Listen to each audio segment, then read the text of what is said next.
April 2021, Johannesburg, South Africa. Clients of one of the continent's most promising crypto platforms, AfriCrypt, receive a disturbing message. The company announces a massive hacker attack. All investor funds, 69,000 bitcoins worth $4 billion, have disappeared. The company's founders, brothers Amir and Rai's Cajee, assure investors that an investigation is underway, but urge them not to contact the police or lawyers, claiming it could harm the recovery process. At this very moment, the Cajee brothers are already thousands of miles away, heading toward their destination. This is the story of how two young entrepreneurs pulled off one of the biggest scams in crypto history and vanished without a trace, taking $4 billion with them. 2019, Johannesburg, South Africa. Amir and Rai's Cajee, young, ambitious, and confident. They believe they have found the perfect opportunity to make a fortune. The brothers create AfriCrypt, positioning it as a revolutionary platform that uses artificial intelligence for automated Bitcoin trading. The promises sound fantastic: 10% profit per day. This means that investors can double their money in less than a month. The offer attracts wealthy investors. In South Africa, cryptocurrency is becoming a popular investment tool, and everyone wants to be part of the crypto revolution. Rapper Nasty C promotes AfriCrypt on social media, urging his followers not to miss the biggest investment opportunity of the decade. Footballer Benny McCarthy, one of South Africa's most famous players, also invests part of his earnings into the promising startup. Actress Charlize Theron, long interested in finance, decides to allocate part of her earnings for investment. Even members of the ruling ANC party start taking an interest in the platform, seeing it as the future of the financial system. The Cajee brothers become stars. Their lives turn into an endless luxury spree. Lamborghini Aventador, Rolls-Royce Ghost, Ferrari. Their car collection impresses even the wealthiest people in the country. They buy mansions, attend exclusive parties, and are featured in financial publications that call them the new leaders of the African financial market. But behind the glamorous facade lies a very different reality. In reality, AfriCrypt is not engaged in any trading. All the money investors deposit simply accumulates in cryptocurrency wallets controlled by the Cajee brothers. No algorithms are working. There are no automated strategies. Payouts to early investors come only from new deposits.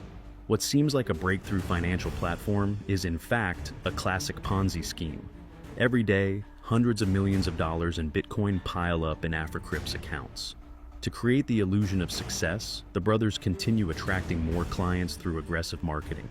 They talk about plans to create Africa's first crypto bank and announce the launch of their own cryptocurrency, AfriCoin, which they claim will outshine both Bitcoin and Ethereum. But there is one problem. If clients start withdrawing money en masse, the system will collapse. The Cajees realize this and begin preparing for a grand exit. First, they need to discreetly transfer most of the assets to their own accounts. Next, they must find a country for a safe escape. The third step is creating a false narrative. Simply shutting down the platform will not be enough. They know that investors will demand their money back, and authorities will launch an investigation. So, they come up with the perfect way to avoid responsibility. They stage a hacker attack. Now, they just need to choose the right moment to disappear. April 2021. AfriCrypt investors log into the platform as usual to check their balances. But this morning, something is off. Transactions are freezing and withdrawals are unavailable. At first, it seems like a technical glitch, but with every passing minute, the situation becomes more suspicious. A few hours later, AfriCrypt sends an official letter to its clients. It states that the company has suffered a massive hacker attack. All assets have disappeared, and any contact with the police or legal firms could jeopardize the recovery process. Instead of reassuring investors, this announcement only fuels their panic. The first thing defrauded investors do is try to contact customer support, but all phone numbers that used to answer instantly are now silent. The AfriCrypt website is gone. The company's building, which investors imagined as a high-tech financial center, turns out to be a small, ordinary house. No servers. No signs of an actual tech company. Those who understand blockchain begin analyzing transaction movements. It turns out that in the weeks leading up to the hacker attack, large sums started being withdrawn from AfriCrypt's main wallets. At first, these were small transactions, but as the date of the scam approached, they became increasingly larger. The money was not withdrawn directly to regular exchanges where it could be easily tracked. Instead, the bitcoins were first passed through Mixer's special services that shuffle cryptocurrency among thousands of different wallets, making it almost invisible. Then they were converted into stablecoins, and later, part of the funds was transferred to Monero, one of the most anonymous cryptocurrencies which is nearly impossible to trace. The plan was simple. By the time AfriCrypt officially announced the breach, most of the assets had already been moved beyond the reach of financial authorities. Investors try to contact the police. But when the investigation begins, another shocking fact emerges. The Cajee brothers never officially crossed South Africa's borders. According to passport control records, they were not among those who left the country.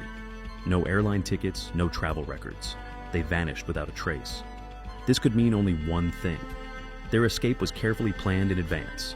Later, investigators discovered that a week before the hacker attack, employees at AfriCrypt, who had access to financial systems, one by one lost their login credentials. They could no longer log in, check balances, or make transactions. Access was revoked without warning, and only the Cajee brothers had full control over the platform. The investigation expands internationally. Investors who lost their funds take action. Honeycomb Attorneys files an official complaint with law enforcement, demanding an immediate investigation and the return of stolen funds. South African police launch a case, but quickly encounter a problem. There are no official records of the Cajee brothers in the country anymore. News of the scam spreads worldwide.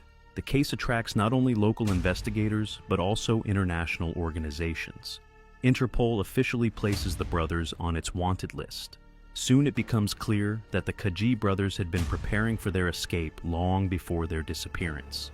Several months before the scam, they acquired citizenship in Vanuatu, a small island nation in the Pacific Ocean that not only does not extradite its citizens or track financial transactions, but also provides visa-free access to 130 countries. Unofficial sources suggest they may have fled to Dubai, one of the world's largest financial hubs, where cryptocurrency is widely used in the shadow economy. Others point to Tanzania, a country where financial criminals have historically sought refuge. Some speculate they are in the United Kingdom under false identities, but none of these suspicions are officially confirmed. In 2023, Swiss investigators make a surprising discovery. In a Zurich bank, they find a safe deposit box containing a hardware crypto wallet. It could hold part of AfriCrypt's stolen assets. But there's one problem: without the key, it cannot be accessed. Whether it belongs to the Cajee brothers or is just a coincidence remains unknown. Investors trying to recover their funds find themselves at a dead end. Despite the efforts of international investigators, no concrete evidence of the brothers' whereabouts exists. By 2024, the case reaches a dead end. The South African Financial Sector Conduct Authority makes an official statement. Since AfriCrypt was never registered as a financial institution, the government has no legal grounds for investigation. This means only one thing: no one will be held accountable. So, will the brothers ever be found? Or have the $4 billion permanently disappeared into the hands of scammers? I make videos myself, and it's quite a labor-consuming and expensive process. So, your best gratitude would be a like and a subscription. Thank you.